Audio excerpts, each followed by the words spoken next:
warahmatullahi wabarakatuh.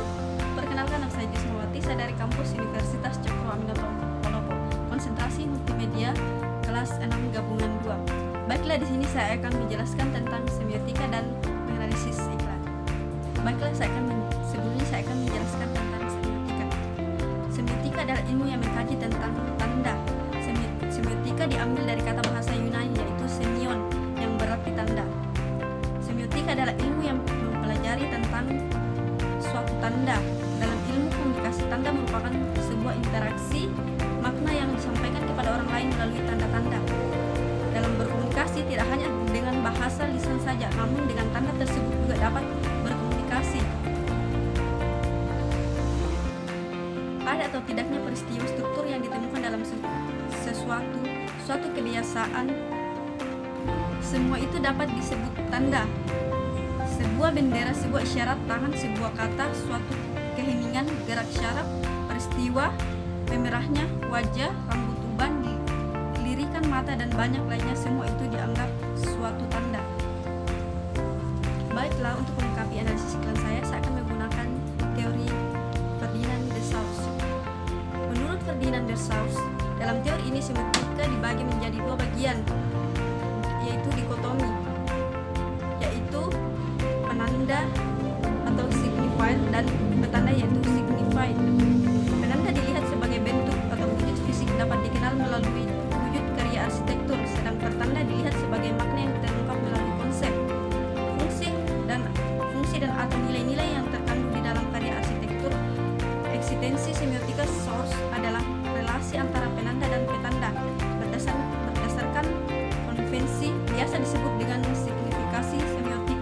Signifikasi adalah sistem tanda yang mempelajari relasi elemen tanda dalam sebuah sistem berdasarkan aturan atau konvensi tertentu.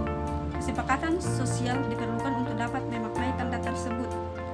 Menurut source, tanda terdiri dari bunyi-bunyian dan gambar disebut signifier atau penanda, dan konsep dari bunyi-bunyian dan gambar disebut signified. Baiklah, di sini saya akan menganalisis iklan Pepsodent. Sebelum itu saya akan menjelaskan tentang Pepsodent. Pepsodent diperkenalkan di Amerika Serikat pada tahun 1915 oleh Pepsodent Company of Chicago. Pemiliknya yaitu Charles and Duke dari Amerika Serikat.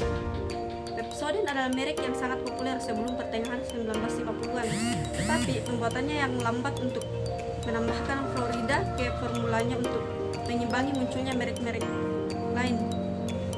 Produk ini dihentikan di Afrika Selatan pada tahun 1974, tetapi dihidupkan kembali pada tahun 1976. Pepsodent masih dijual sebagai properti Unilever di semua pasar kecuali Amerika Serikat dan Kanada.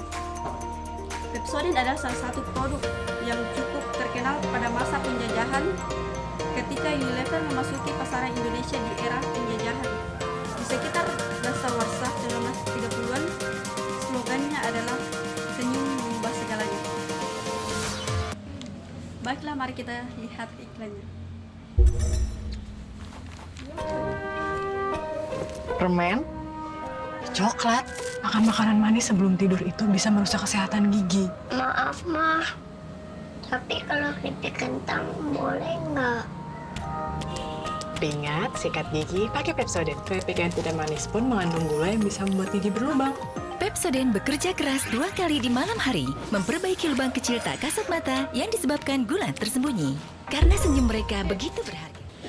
Analisis umumnya yaitu penandanya yaitu sebuah iklan pasta gigi.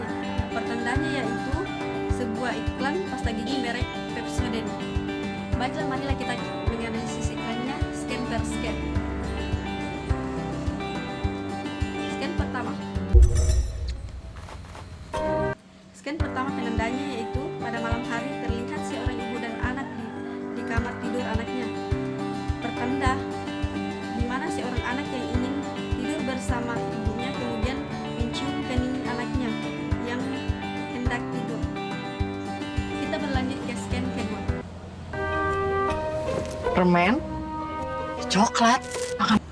Pada scan kedua ini, penandanya yaitu seorang ibu yang mengambil tas anaknya dan menemukan permen dan coklat. Pertandanya yaitu di mana seorang ibu yang menemukan permen pada anaknya dengan kata permen yang menandakan bertanya mengapa banyak permen dan coklat di kamar anaknya. Lanjut ke scan ketiga. Makanan manis sebelum tidur itu bisa merusak kesehatan gigi. Maaf, Ma. Tapi Pada scan ketiga ini, perendahan yaitu terlihat ibu mengambil semua permen anaknya. Pertandaan yaitu ibunya mengatakan kepada anaknya bahwa gula-gula itu merusak kesehatan gigi. Kemudian anaknya pun meminta maaf kepada ibunya. Selanjutnya yaitu scan keempat. tapi kalau keripik kentang boleh nggak?